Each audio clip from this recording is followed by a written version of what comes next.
नमस्कार दोस्तों। 13 मई 2008 जयपुर की वो काली शाम जिसे राजस्थान ही नहीं पूरा देश कभी भूल नहीं सकता। सिर्फ 16 मिनट और गुलाबी शहर की रौनक चीखों में तब्दील हो गई। हवा महल से लेकर चांदपोल और जौहरी बाजार तक हर तरफ अफरा तफरी, खून और दहशत का मंजर था। 71 निर्दोष लोगों की जान चली गई और 185 से ज़्यादा लोग घायल हो गए। हमारी आज की चर्चा की शुरुआत करें इससे पहले हमारे सहयोगी इशिका जैन आज जयपुर सीरियल ब्लास्ट की 18वीं बरसी पर आपके लिए ये खास रिपोर्ट लेकर आई है। जरा देखिए। 13 मई 2008 की शाम तकरीबन 7:20 पहला धमाका हुआ हवा महल के सामने खंदा माणक चौक में। इसके बाद अगले 16 मिनट में एक के बाद एक कुल मिलाकर 8 धमाके हुए। बड़ी चौपड़, छोटी चौपड़, त्रिपोलिया बाजार, इसके साथ ही चांदपोल हनुमान मंदिर और जौहरी बाजार, पूरा पुराना जयपुर धमाकों से दहल उठा। सबसे भयावह धमाका चांदपोल बाजार स्थित हनुमान मंदिर के बाहर हुआ, जहां 25 लोगों की दर्दनाक मौत हो गई। सांगानेरी गेट हनुमान मंदिर के बाहर हुए धमाकों में 17 लोगों ने अपनी जान गंवा दी। धमाकों के वक्त बाजारों में भारी भीड़ थी, लोग खरीदारी कर रहे थे, मंदिरों में श्रद्धालुओं की भीड़ थी, मगर कुछ ही सेकंड में खुशियों का माहौल मातम में बदल गया। धमाकों के बाद पूरे जयपुर में हाई अलर्ट घोषित किया गया। घायलों को अस्पताल पहुंचाने के लिए पुलिस प्रशासन और स्थानीय लोग रात भर जुटे रहे। उस रात जयपुर की सड़कें सायरन, एम्बुलेंस और चीखों से गूंज रही थी। मगर इन धमाकों के बाद शुरू हुई एक लंबी कानूनी लड़ाई, जो आज 18 साल बाद भी पूरी तरह से खत्म नहीं हुई है। दिसंबर 2019 में जयपुर के स्पेशल कोर्ट ने मोहम्मद सैफ, मोहम्मद सरवर आजमी, सैफुर रहमान समेत 4 आरोपियों को दोषी मानते हुए मौत की सजा सुनाई थी। कोर्ट ने इसे भारत की एकता और अखंडता के खिलाफ सबसे बड़ी साजिश बताया था। मगर मार्च 2023 में राजस्थान हाईकोर्ट ने एक बड़ा फैसला सुनाते हुए चारों आरोपियों को मुख्य ब्लास्ट मामले में बरी कर दिया। हाईकोर्ट ने जांच एजेंसी की कार्यप्रणाली पर गंभीर सवाल भी उठाए और इसे इंस्टीट्यूशनल फेलियर तक बता दिया। कोर्ट ने इस दौरान कहा कि सबूतों में हेराफेरी हुई और अभियोजन पक्ष आरोप साबित करने में नाकाम रहा। ऐसे में अब यह मामला सुप्रीम कोर्ट में लंबित है, जहां पीड़ित परिवार और राजस्थान सरकार न्याय का इंतजार आज भी कर रहे हैं। हालांकि धमाकों के दिन चांदपोल बाजार में मिले लाइव बम के अलग मामले में आप देखिए कि अप्रैल 2025 में स्पेशल कोर्ट ने 4 आरोपियों को दोषी ठहराते हुए उम्र कैद की सजा सुनाई है। मगर उस फैसले को भी हाई कोर्ट में चुनौती दी गई है। यानी 18 साल बाद भी जयपुर ब्लास्ट केस में न्याय की अंतिम तस्वीर अभी तक साफ नहीं है।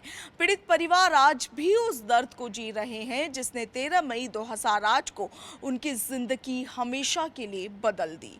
आज जब जयपुर इन धमाकों की 18वीं बरसी मना रहा है, तो सवाल अभी भी वही है, क्या उन 71 लोगों को पूरा न्याय मिल पाएगा जिन्होंने उस काली शाम, उस काली रात अपनी जान गंवा दी थी। तो बिल्कुल, आज जब जयपुर इन धमाकों की 18वीं बरसी मना रहा है, तो वहीं सवाल दोबारा उठना लाजमी है कि क्या उन 71 लोगों का पूरा न्याय मिल पाया जिन्होंने उस काली शाम अपनी जान गंवाई थी।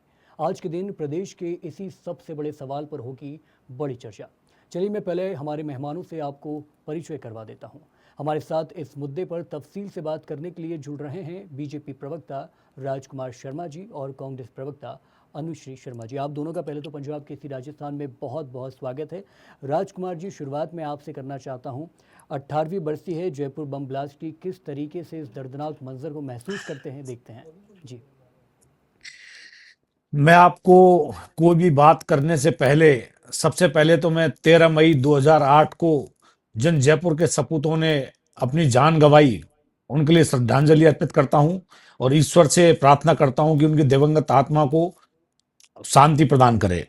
अब बात आती है कि 13 मई 2008 को जो घटना हुई, मैं आपको कहना चाहता हूं कि यह घटना मानवता के विरुद्ध अपराध थी, एक सभ्यता के विरुद्ध अपराध थी।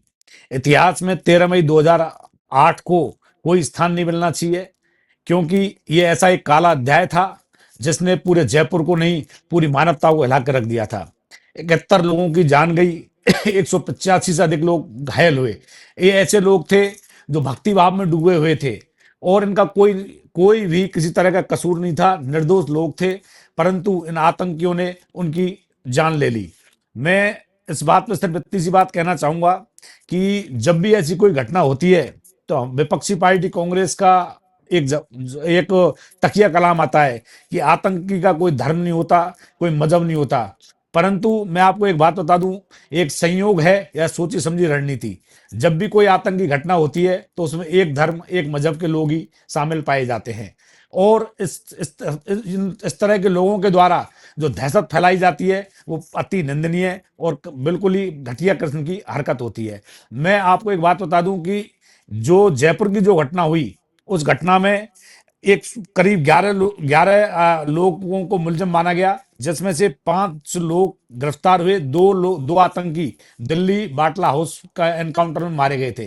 5 लोगों में जो अपराधी थे उनमें मोहम्मद सैफ, सरवर आजमी, शफीकुर रहमान, सलमान, शहबाज हुसैन, इन सब में 4 आदमियों को फांसी की सजा दी गई और बाकी एक बरी हो गया था। बाद में उसको हाई कोर्ट उसमें अपील हुई, परंतु मैं आपको बताऊं कि कांग्रेस सरकार की कमजोर पैरवी के कारण हाई कोर्ट ने भी उनको बरी कर दिया। ये कांग्रेस की चाहूँगा कमजोर राजकुमार जी कि इसका जो सियासी पूरा मुद्दा रहा वो क्या कुछ था, लेकिन आपके ज़रिए सबसे पहले मैं ये समझना चाहता हूँ, क्योंकि शुरुआत सेशन कोर्ट से हुई, ये मामला राजस्थान हाई कोर्ट में भी गया, उसके बाद सुप्रीम कोर्ट भी गया, लेकिन वाकई में जो इंसाफ मिलना चाहिए था, जो जस्टिस सर्व होना चाहिए था, वो हो पाया इतने सालों बाद भी?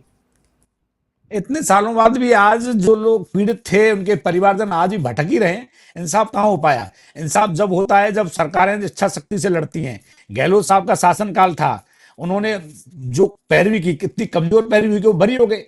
आप देखिए सेशन कोर्ट में जो इनको जो सजा जब इनको मिली, फांसी की सजा मिली, उस सजा को बरकरार नहीं रख पाए आप हाई कोर्ट में, तो इनको तो इंसाफ नहीं मिला। आज भी पीड़ितों के परिवार हैं, वो इस दर्द का जो उनके जख्म है, उस जख्म को लेकर आज भी घूम रहे हैं। आज जब घरों में कोई शादी फंक्शन होता है तो याद आती है, रोते हैं वो लोग, परिवार में कोई त्योहार नहीं मनता। तो इंसाफ की तो मैं बात कहूं, जहां तक कमजोर इच्छा शक्ति, कांग्रेस की कमजोर इच्छा शक्ति के चलते उनको इंसाफ तो नहीं मिला। भारतीय जनता पार्टी की सरकार आई, Bharatiya Janata party supreme court में भी उनके लिए लड़ रही है, लगातार लड़ रही है और हम लोग लगातार लड़ रहे हैं, परंतु जहां तक बात न्याय की है, अभी तक पीड़ितों को न्याय नहीं मिला। ये मैं आपके चैनल के माध्यम से लेकिन कहना जब चाहता हूं। आतंकी हमला हुआ तब सरकार किसकी थी?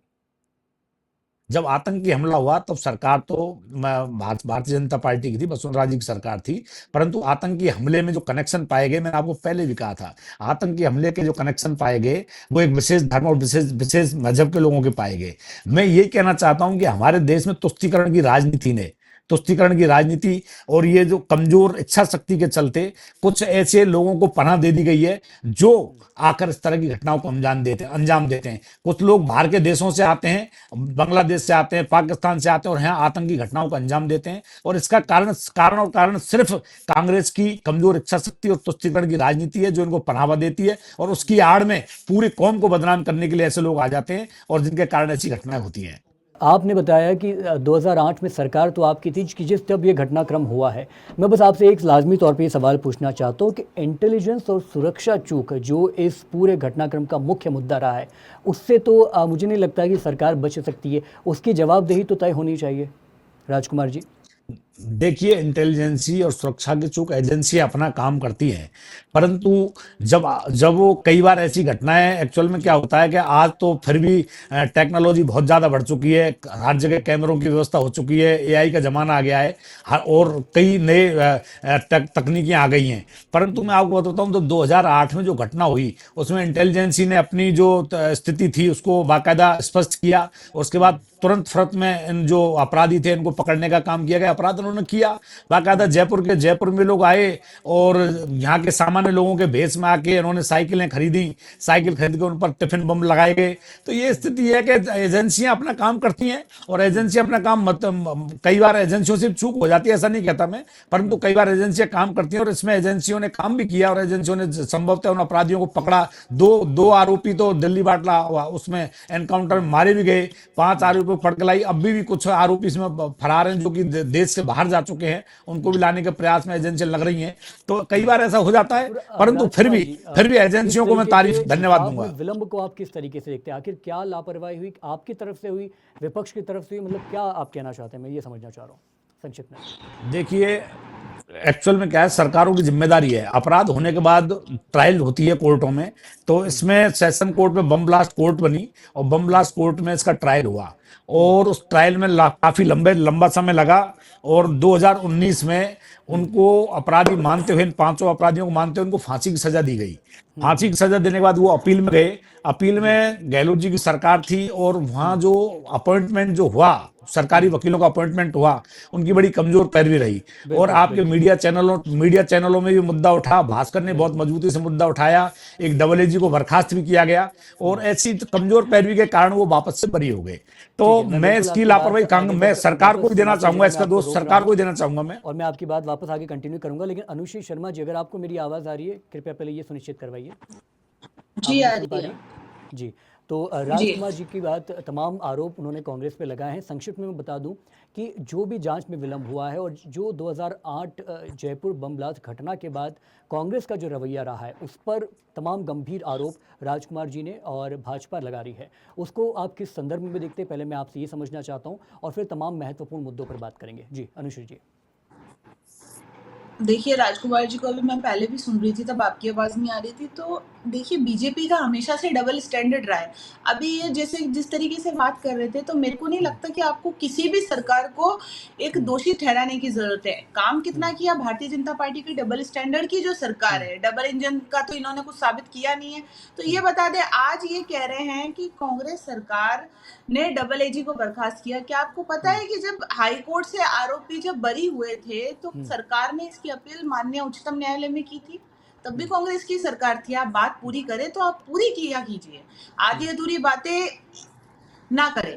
तो पहली चीज़ तो ये कि जब कांग्रेस की सरकार थी, हमने बिल्कुल न्याय दिलाने के लिए उच्चतम न्यायालय तक इसकी अपील की है। हम्म, बार-बार जब आपकी तब भी डबल इंजन की सरकार थी आपकी, और आज भी सॉरी, तब भी आपकी भारतीय जनता पार्टी की सरकार थी, और आज भी आपकी डबल इंजन की सरकार है। आप किस हम्म, तरीके का न्याय कर रहे हैं?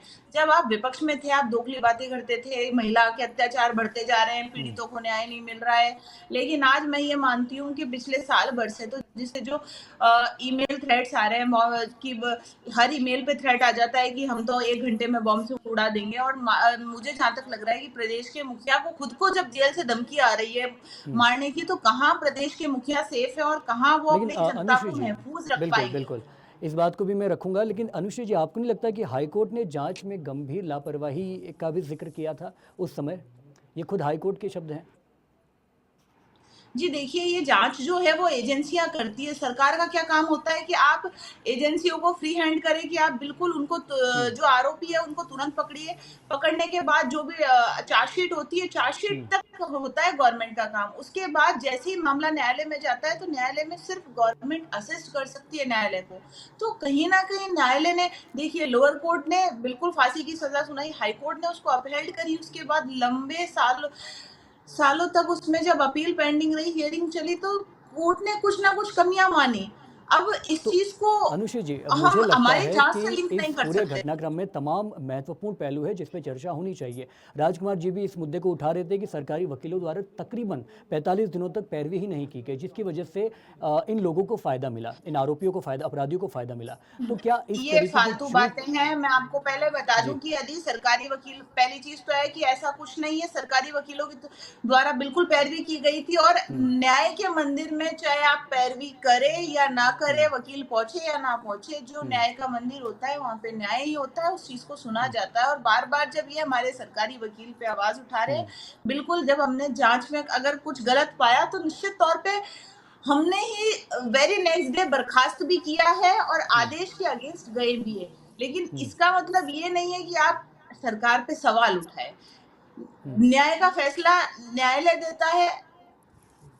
ठीक है, हाँ बिल्कुल बिल्कुल, नहीं आप बोलिए, लेकिन मैं आपके पास वापस लौटता हूँ। राजकुमार जी, अनुश्री जी को सुन के ये तो समझ में आया कि स्पष्ट रूप से उनको जाहिर रूप से ये कहना है कि सरकार की जिम्मेदारी नहीं है, आप एजेंसियाँ फ्री हैंड अपना कार्य कर रही थी, जो भी हुआ है एजेंसी की जिम्मेदारी ज़्यादा बनती है बजाय कि आप सरकार से सवाल पूछे। राजकुमार जी। अनुश्री जी ने तो मतलब मैं इनकी बात आपने जो पूछी उसका तो ये कोई जवाब ढंग से दे नहीं पाई। और ये कहती है जो एजेंसी काम करती है वो सरकार के नियंत्रण में काम करती है, तो जिम्मेदारी सरकार की होगी। आज आप सौरभ जी आप एंकरिंग कर रहे हैं, आज बैठे हैं, तो कोई भी मान लो आपसे कोई गलती होती है, अच्छा करते हो तो इसकी जिम्मेदारी तो टीवी हेड जो चैनल हेड उनकी होगी। अब जो सरकार आप जो इनकी जो पैरवी अगर ये कह रहे हैं कि कोर्ट में वकील जाए नहीं जाए, कैसे संभव है? कोर्टों को क्या सपने आते हैं? वकील बताएगा, वकील फैक्ट रखेगा, उसके आधार पर कोर्ट पैर सुनती है, फैसला करती है। और इनकी जो पैरवी थी वो बहुत कमजोर थी और फेल्योर पैरवी थी। और बात अनुसूचित जी करें सरकारों की जिम्मेदारी क्यों नहीं है? आप एक बात बताइए इनकी। मैंने पहले भी कहा था कि ये कह तो देते हैं आतंक घटना पे कि आतंकी का कोई धर्म नहीं होता, मजहब नहीं होता, परंतु जो भी उसमें आतंकी निकलता है वो एक धर्म और एक मजहब का होता है, जिनके लिए तुष्टीकरण की राजनीति कांग्रेस शुरू से करती आई है। मैं आपको एक घटना याद दिला देता हूं। 2023 में जयपुर के रामगंज में इकबाल की रोड रेज में मृत्यु हो गई थी। इनकी गहलोत सरकार ने उनको 50 लाख रुपए मुआवजा संविदा की नौकरी डेयरी दिया था। उससे जस्ट पहले नंदकिशोर वाल्मीकि की हत्या हुई थी, उसको कांग्रेस सरकार ने कुछ नहीं दिया। कन्हैयालाल टेलर की जो आतंकी घटना में हत्या हुई थी उसको भी उन्होंने 5 लाख रुपए का मुआवजा दिया। तो इस सीधा सीधा तो मैं इनके ऊपर आरोप लगाता हूं, सीधा सीधी बात कहता हूं कि इस जो सारी आतंकी घटनाओं के जन्मदाता है वो कांग्रेस पार्टी है और इसकी तुष्टीकरण की नीति है। इनकी कमजोर राजनीतिक इच्छा शक्ति है। अनुसूचित इसको माने नहीं माने, परंतु जनता ये मानती है कि कांग्रेस ही इन घटनाओं के पीछे कहीं ना कहीं इनका हाथ है और इन्होंने इन घटनाओं को अंजाम देने में, इनको परिपूर्ण करने में इन्होंने इनको तुष्टीकरण की राजनीति के तहत आगे बढ़ाया है। लेकिन कहीं ना कहीं कांग्रेस आप पर ये आरोप लगा रही है कि इस तरीके की तुष्टीकरण की राजनीति का जरिया बना के, इसको राजनीतिक मुद्दा बना के, उस वक्त के भी विधानसभा चुनाव में इस मुद्दे का बार बार चर्चा जिक्र किया गया और कहीं ना कहीं राजनीतिक द्वेष के चलते आप इसका लुत्फ उठाने का प्रयास कर रहे थे, भाजपा प्रयास कर रही थी। इस पर क्या कहेंगे आप? देखिए, ये जो इनका जो आरोप है सरासर निराधार है। भाजपा हमेशा राष्ट्र हित की बात करने वाली पार्टी है, हिंदुस्तान के हित की बात करने वाली पार्टी है। और उसमें मुद्दा क्या होता है क्या नहीं होता, जो जनता देखती है, जनता समझती है, जो जनता के हित का मुद्दा होता है वो पार्टी उठाती है। जनता ने माना, जनता का मानना था तो पार्टी ने मुद्दे को उठाया। मैंने आपको कहा था कि हमारी पार्टी ने आंदोलन किया था कि 23 सितंबर 2023 में जो इकबाल की रोड रेज में हत्या हुई थी उसको 50 लाख रुपए का मुआवजा मिला और उससे जस्ट 2 महीने पहले नंदकिशोर वाल्मीकि की हत्या हुई, उसको 1 रुपया मुआवजा इन्होंने नहीं दिया। तो हम तो इस बार राजनीति उठाते, इसमें कोई बात नहीं। हमने कहा समानता का व्यवहार रखिए। कन्हैयालाल टेलर को 5 लाख रुपए देते हैं, तो ये तो इनका तुष्टीकरण इससे साफ झलक रहा है कि ये इस तरह की राजनीति करते हैं और इनको इससे कोई लेना देना नहीं है। इनको सिर्फ अपनी वोट बैंक, अपनी सीट चाहिए। उसके लिए चाहे वो क्या, इनको कोई कहीं किसी भी हद तक जाना पड़े वहां लोग जाते हैं। हमारी पार्टी सिर्फ और सिर्फ समाज हित में, देश हित में, राज्य हित में काम करने वाली पार्टी है और जो मुद्दे उनके सामने आते हैं उसको उठाती है। ठीक है। अनुचित लाजमी तौर पे जब ये घटनाक्रम हुआ तो भाजपा की स्वयं की सरकार थी, लेकिन जब जांच प्रक्रिया जिसके अधीन आनी चाहिए थी उस वक्त आपकी सरकार थी। कोर्ट ने सबूतों में हेराफेरी के फैब्रिकेशन का आरोप लगाया। तो तमाम ये गंभीर वो मुद्दे हैं जिन पे चर्चा होनी लाजमी है। और आप देखिए कि अगर इस तरीके में जांच पड़ताल में थोड़ी फौरी बरती जाती तो हो सकता था कि आज जिनका इंसाफ विलंब पे है, जिनको इंसाफ का इंतजार है, उन्हें इंसाफ अब तक मिल चुका होता। आपको नहीं लगता ऐसा अनुश्री जी? मेरे को एक बात बताइए, 2008 में अभी राजकुमार जी जिस तरीके की बातें कर रहे थे, किसकी सरकार थी? इसका जवाब दे दे पहले तो। उन्होंने दे 2008 दिया में इसका किसकी जवाब। सरकार थी? आप किस बुनियाद पे आप जो है कांग्रेस पार्टी पे आरोप लगा रहे हैं? तुष्टीकरण की राजनीति आप करते हैं, धर्म की राजनीति आप करते हैं। अनुश्री जी, आज अजमल आज कसाब आप के लिए फैसला रात को कीजिए ना। आपने पैरवी की आप थी, मुझे सुप्रीम ये कोर्ट आप खुलवाया मुझे था रात में। राजकुमार आपको जी ध्यान है इसका कि नहीं जवाब ध्यान है? दीजिए कि चार्जशीट जो है कितने दिनों में फाइल होती है? 90 दिनों में फाइल होती है या 3 साल में फाइल होती है? मेरे को 2008 में जिसकी सरकार थी उसका जवाब दीजिए। जांच कंप्लीट होने का समय क्या होता है? 90 दिन। मैक्सिमम पनिशमेंट में 90 दिन। किसकी सरकार थी? फिर तो आपकी सरकार को जिम्मेदार ठहराना चाहिए।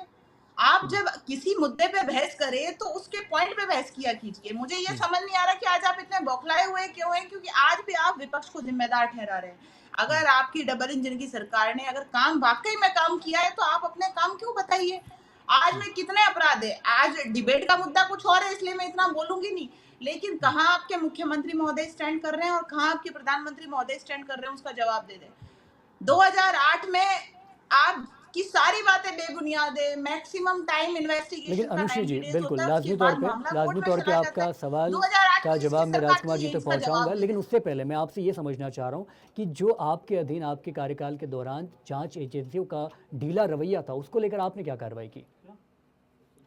आप देखिए, इस मुद्दे को तो बात को ले ली, हटा दीजिए कि ये जब मामला हुआ तब हमारी सरकार थी या हमारी सरकार के दौरान इसकी जांच सौंपी गई? क्योंकि जांच जो कंक्लूजन होता है वो 90 डेज में कंप्लीट हो जाता है। उसके बाद जो चार्जशीट होती है वो न्यायालय में आती है और न्यायालय उसका विश्लेषण करके ही आरोपी को सजा सुनाता है और नहीं सुनाता है।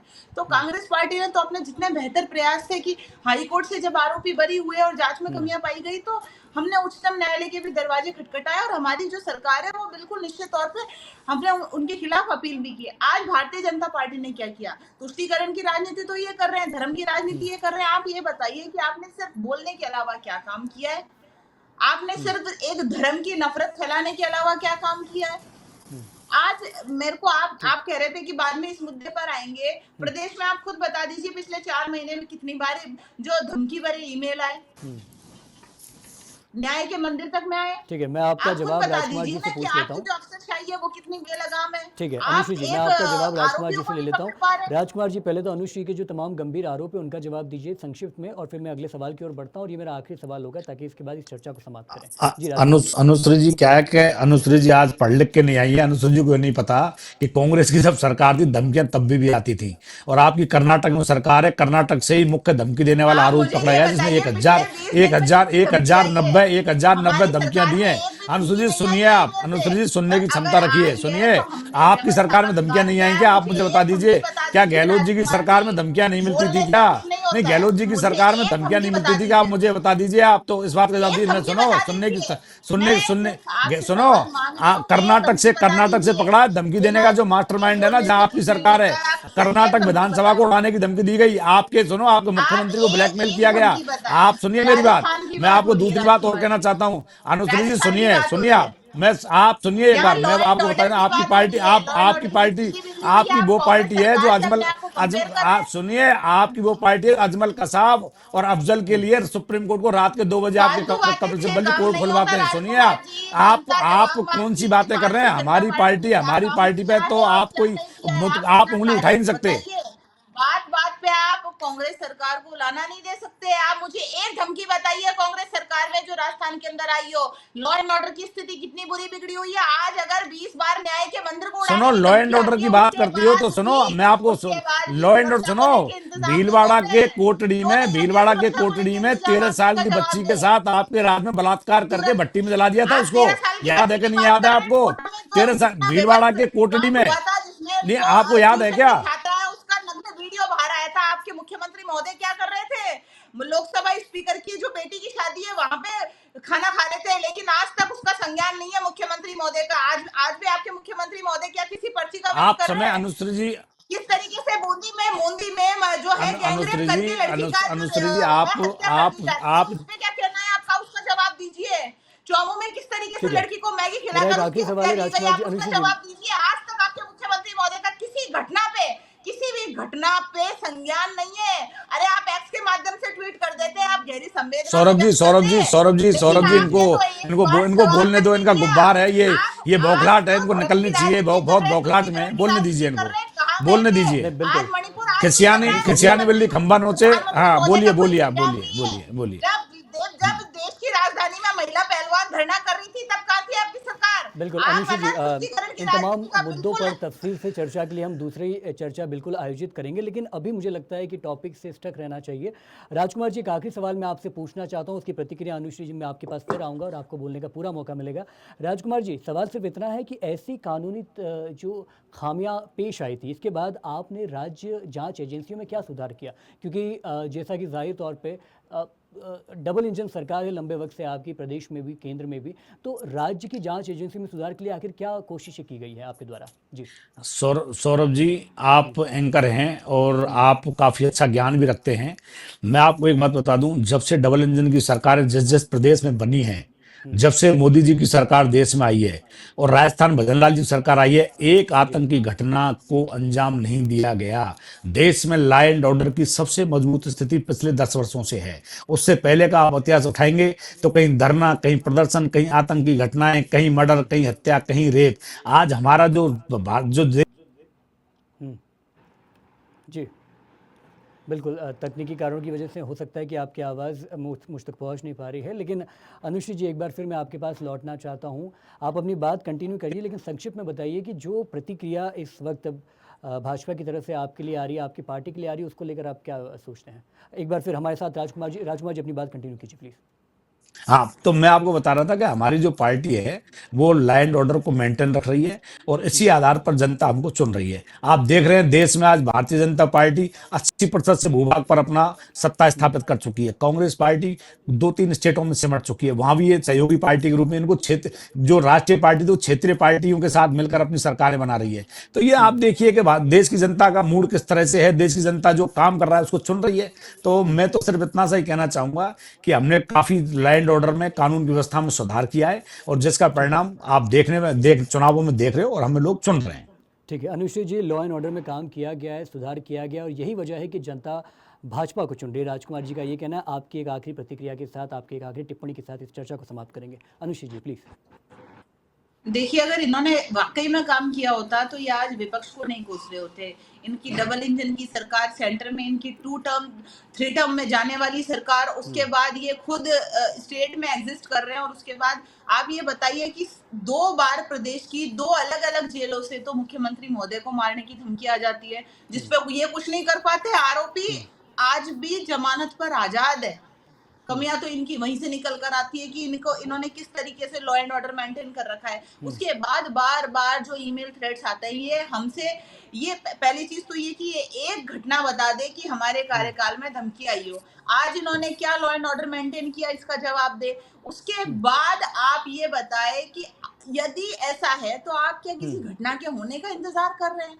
ऐसा तो है नहीं कि एक बार धमकी आई और रह गई, हर दूसरे दिन धमकी आ रही है। आज हम टीवी चैनल के माध्यम से देख रहे हैं। अनुश्री जी, तो गहलोत इनकी साहब साइबर को अपराधियों मुख्यमंत्री को निवास लेके में कौन थप्पड़ मार ईमेल दिया कर गया रहा था, है, इससे ज्यादा क्या स्थिति होगी आपको पता है क्या? कौन और अपराध कर रहा है, आप उस चीज पे लगाम लगाइए ना। आपकी जो पर्ची सरकार है, मुख्यमंत्री महोदय खुद जो है वो सुरक्षित नहीं है। आप हमारी सरकार ठीक पे है, आरोप लगा रहे हैं। पहले आप आपकी सरकार का जो लॉ एंड ऑर्डर है ठीक है, वो सुधारिए, दोबारा करेक्शन कीजिए कि 2008 में किसकी सरकार थी और उसके बाद बात कीजिए। ठीक है। बहुत बहुत शुक्रिया अनुश्री जी, कांग्रेस प्रवक्ता राजकुमार शर्मा जी, भाजपा प्रवक्ता, आप दोनों का पंजाब केसरी राजस्थान से जुड़कर इस मुद्दे पर तफसील रूप से बात करने के लिए। आपसे बात करके समझने का प्रयास था कि आखिर बम ब्लास्ट 2008 जयपुर के बाद जो इंसाफ का इंतज़ार कर रहे लोग हैं, उनकी उम्मीद आखिर कब पूरी होगी और आखिर इस इंसाफ का इंतज़ार आखिर कितना लंबा और जाएगा। बाकी प्रदेश की तमाम छोटी बड़ी खबरों के लिए दिखते रहिए पंजाब केसरी राजस्थान। एक बार फिर से बहुत बहुत शुक्रिया।